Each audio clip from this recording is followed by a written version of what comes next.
আসসালামু আলাইকুম। সবাইকে আমন্ত্রণ জানাচ্ছি চকলেট কেক এবং পুডিং এর সংমিশ্রণে তৈরি চকলেট ফ্যান কেক বা পুডিং কেকের রেসিপি দেখার জন্য। প্রথমে পুডিং এর জন্য ক্যারামেল তৈরি করে নিচ্ছি। একটা হাঁড়িতে দিয়ে দিচ্ছি 4 টেবিল চামচ চিনি, দিচ্ছি 2 টেবিল চামচ পানি। এখন নাড়াচাড়া করার কোনো দরকার নেই। মিডিয়াম আঁচে ধৈর্য ধরে সময় নিয়ে ক্যারামেলটা তৈরি করে নিতে হবে। যখন ক্যারামেলের কালারটা আসতে শুরু করেছে তখন নেড়ে চেড়ে সুন্দর একটা কালার করে নিয়েছি।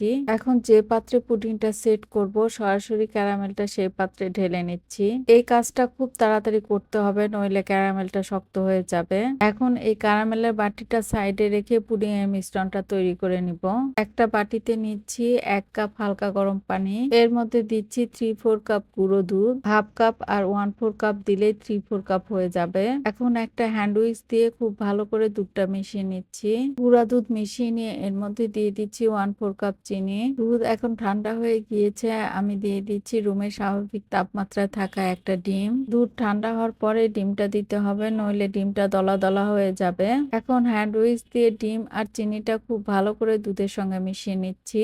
এবার আগে থেকে ক্যারামেল ঢেলে যে মোলটা রেডি করে রেখেছিলাম পুডিং বানানোর জন্য, সেটার উপরে একটা ছাঁকনি নিয়েছি, এর মধ্যে দুধের সমস্ত মিশ্রণটা ঢেলে দিচ্ছি। এভাবে ছেঁকে নিলে পুডিংটা অনেক স্মুথ হয়। এবার এই পুডিং এর বাটিটা সাইডে রেখে কেকের মিশ্রণটা তৈরি করে নিব। একটা বাটিতে নিয়ে নিচ্ছি রুমের স্বাভাবিক তাপমাত্রায় থাকা একটা ডিম। ডিম ফ্রিজে থাকলে অবশ্যই 1 ঘন্টা আগে বের করে রাখবেন, ফ্রিজে ডিম দিয়ে কিন্তু কেক ভালো হবে না। ডিমের সাদা অংশ থেকে কুসুমটা তুলে নিচ্ছি।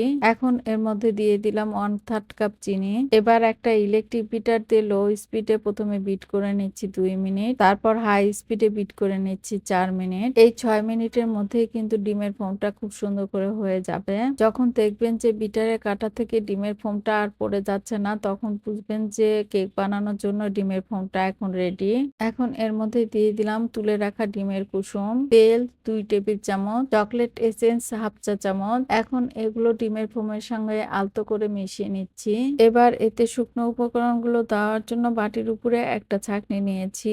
প্রথমে দিয়ে দিচ্ছি 1/3 কাপ ময়দা, 1 টেবিল চামচ গুঁড়ো দুধ, বেকিং পাউডার হাফ চা চামচ, কোকো পাউডার 1 টেবিল চামচ, লবণ 1 চিমটি। এখন শুকনো উপকরণগুলো চেলে নিচ্ছি। চেলে নেওয়া হয়ে গেলে আলতো করে সবকিছুকে খুব ভালো করে মিশিয়ে নিচ্ছি। এটা কিন্তু তাড়াহুড়ো করে মিশানো যাবে না, তাড়াহুড়ো করে মিশালে কিছুক্ষণ আগে আমরা যে ডিমের ফোমটা তৈরি করেছি সেটা নষ্ট হয়ে যাবে। এবার আগে থেকে যে পুডিং এর বাটিটা রেডি করে রেখেছিলাম সেটার মধ্যে অল্প অল্প করে কেকের সম্পূর্ণ মিশ্রণটা ঢেলে নিচ্ছি। চিন্তার কোনো কারণ নেই যে পুডিং এর মিশ্রণের সাথে কেকের এই মিশ্রণটা মিশে যাবে। কেকের এই মিশ্রণটা যেহেতু ফোম করে তৈরি করেছি, তাই এটা পুডিং এর মিশ্রণের চেয়ে অনেক হালকা হবে আর এটা পুডিং এর মিশ্রণের উপরে ভেসে থাকবে। সবগুলো কেকের মিশ্রণ ঢেলে নেওয়ার পর একটা ফয়েল পেপার দিয়ে মুড়িয়ে নিচ্ছি, যাতে করে এর ভিতরে কোনো পানি না পড়ে। কেক পুডিংটা স্টিম করার জন্য একটা সসপ্যানের নিচে একটা ছোট টাওয়েল দিয়েছি, এর মধ্যে পানি দিয়ে দিচ্ছি যেন টাওয়েলটা ডুবে থাকে। এই টাওয়েলটা দেওয়ার কারণ হচ্ছে পুডিং এর বাটিটা যেন নড়াচড়া না করে, নড়াচড়া করলে পুডিংটা স্মুথ হয় না, গর্ত গর্ত হয়ে যায়। এখন এর মধ্যে কেক পুডিং এর বাটিটা রেখে দিলাম। এখন ঢেকে মিডিয়াম আঁচে প্রথমে 5 মিনিট জাল করে নিব। 5 মিনিট পর চুলার আঁচটা একদম কমিয়ে জাল করে নিব 30 মিনিট। 35 মিনিট পর আসলাম, ফয়েল পেপারের উপরে পানি জমেছে, এটা খুব সাবধানে খুলে নিচ্ছি। একটা টুথপিক দিয়ে চেক করে নিচ্ছি ভিতরটা ঠিক মতো হয়েছে কিনা। টুথপিকটা ক্লিন বের হয়েছে, তার মানে কেক পুডিংটা খুব সুন্দর করে হয়ে গিয়েছে। এখন এটা চুলা থেকে নামিয়ে ঠান্ডা করে নিব। রুমের স্বাভাবিক তাপমাত্রায় কেক পুডিংটা ঠান্ডা করে নিয়েছি। একটা চাকু দিয়ে চারপাশে ছাড়িয়ে উপর করে ঢেলে নিচ্ছি। পছন্দ মতো স্লাইস করে কেটে নিচ্ছি। উপরের পুডিংটা যেমন স্মুথ আর ইয়ামি হয়েছে, তেমনি নিচের চকলেট কেকটাও পারফেক্ট আর স্পঞ্জি হয়েছে। সবাই ভালো থাকবেন। আল্লাহ হাফেজ।